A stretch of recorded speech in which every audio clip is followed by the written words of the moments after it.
Rome, 44 BC. The Senate floor echoes with the screams of men and the clash of sandals against marble. Julius Caesar, the man who had conquered Gaul, crossed the Rubicon, and reshaped the Republic, lies dying. He has been stabbed 23 times by men he trusted, men he once called his friends. They raise their blood-stained daggers to the heavens and proclaim themselves liberators of Rome. But they have not saved the Republic, they have unleashed chaos.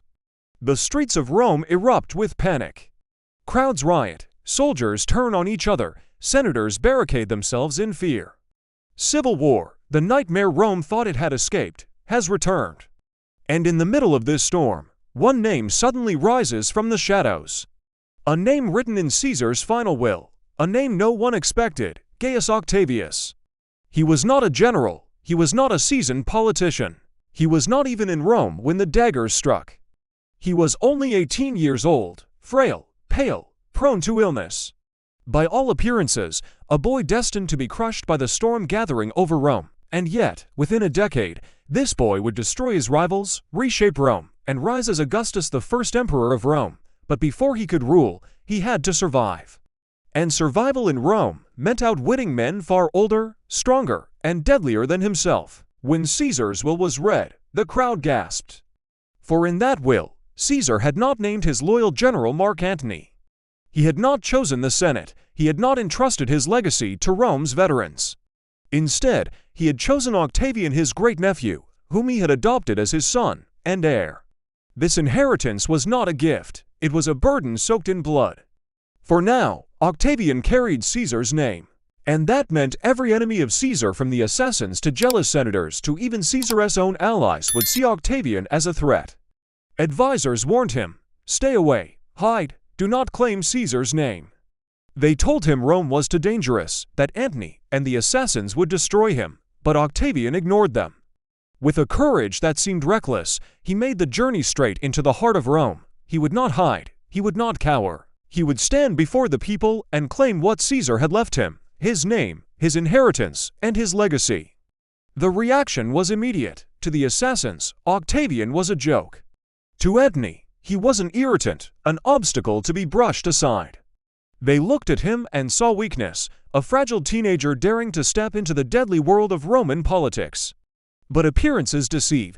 Behind Octavian's pale face and fragile body was a mind of extraordinary calculation. He understood something, no one else did that in Rome. Symbols were more powerful than swords. And he carried the most powerful symbol of all, the name of Caesar. The veterans who had fought under Caesar for years, who had bled and killed for him, began to hear whispers of this young heir. They came, not out of love for Octavian, but out of loyalty to Caesar's memory. And as they rallied to his side, Octavian gained something far more valuable than gold or titles. He gained soldiers. The moment he gained an army, the balance of power shifted. The Senate, desperate to protect itself from Antony's ambition, saw Octavian as a useful tool. They thought they could control him, mold him, and use him as a pawn. They were wrong. Mark Antony, meanwhile, was furious. He believed Rome was his by right. He had stood beside Caesar on the battlefield. He had commanded legions. And now this boy, this untested child, was daring to challenge him. Antony mocked him publicly, underestimating him at every turn. But Octavian had one advantage: Antony lacked patience. He studied his enemies, waited for the right moment, and struck with precision. By 43 BC, the fragile peace shattered completely. Antony marched with his forces, Octavian raised his legions, and the Senate threw its weight behind the boy. Rome once again became a battlefield. Streets ran red, cities turned into war camps, and neighbors slaughtered neighbors in the name of politics. Yet in the chaos, Octavian proved himself not just a survivor, but a master of survival. He did not fight with brute force, he fought with cunning. He outmaneuvered Antony, secured loyalty through promises, and positioned himself not as a tyrant, but as the defender of Caesar's legacy and the protector of Rome. The Senate believed they had created their champion. But Octavian had other plans. In one of the boldest moves in Roman history, the 19-year-old marched his army directly into Rome itself. The Senate, terrified, had no choice but to submit. They granted him the title of consul, making him one of the highest officials in the Republic. He had entered Rome with nothing but a name. Now he controlled the city. But Octavian knew that survival in Rome meant more than power, it meant betrayal. And so he turned on his supposed allies in the Senate and did the unthinkable. He joined forces with his greatest rival Mark Antony. Along with another powerful figure, Lepidus, they formed the Second Triumvirate. 3 men, dividing the Roman world between them.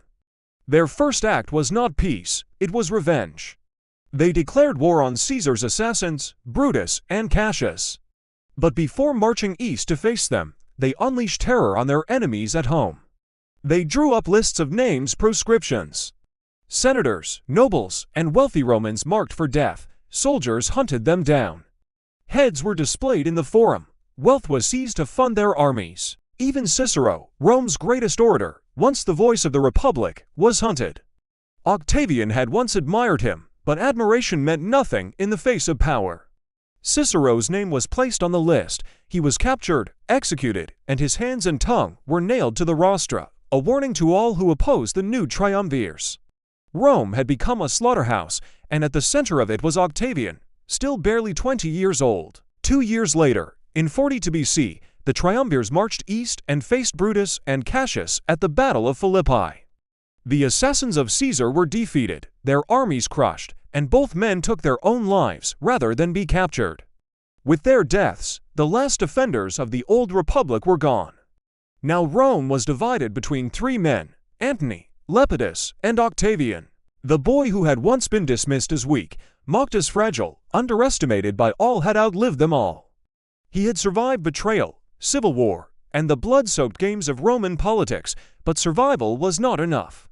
The Republic was fractured, Antony's ambitions were growing, and in the east, the Queen of Egypt, Cleopatra, waited.